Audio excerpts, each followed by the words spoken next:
Sosok Reyanda Primta Ginting, calon jaksa yang tewas tenggelam saat kejar kades tersangka korupsi. Nama Reyanda Primta Ginting mendadak jadi perhatian publik setelah pengabdian terakhirnya sebagai calon jaksa berujung tragis.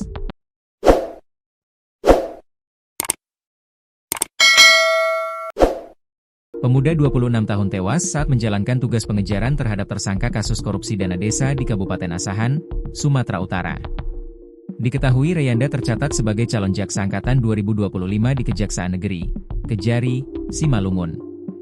Ia baru saja lulus seleksi calon pegawai negeri sipil, CPNS, Kejaksaan pada tahun yang sama, sebelum akhirnya dipercaya menjadi staf di Seksi Tindak Pidana Khusus, Pitsus.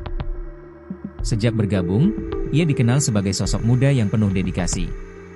Rekan-rekan seangkatannya menyebut ia memiliki semangat pengabdian yang besar dan keinginan kuat untuk menegakkan hukum dengan integritas.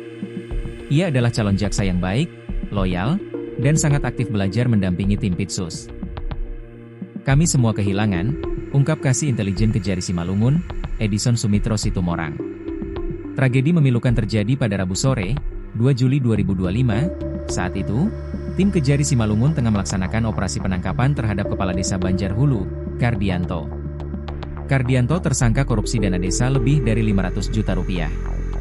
Ketika hendak diamankan di Jalan HM Yamin, Kisaran Timur, Kardianto nekat melompat ke Sungai Silau Asahan untuk melarikan diri.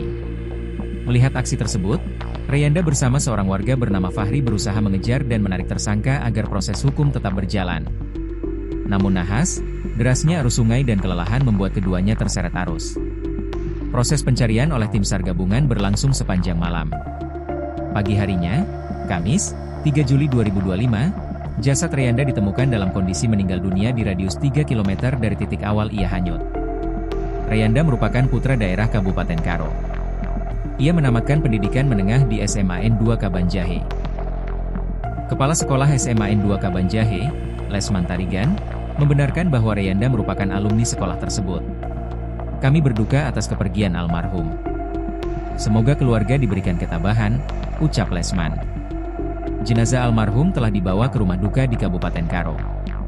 Berdasarkan keterangan keluarga, Reyanda akan dimakamkan di Desa Lambar, Kecamatan Tiga Panah, Kabupaten Karo.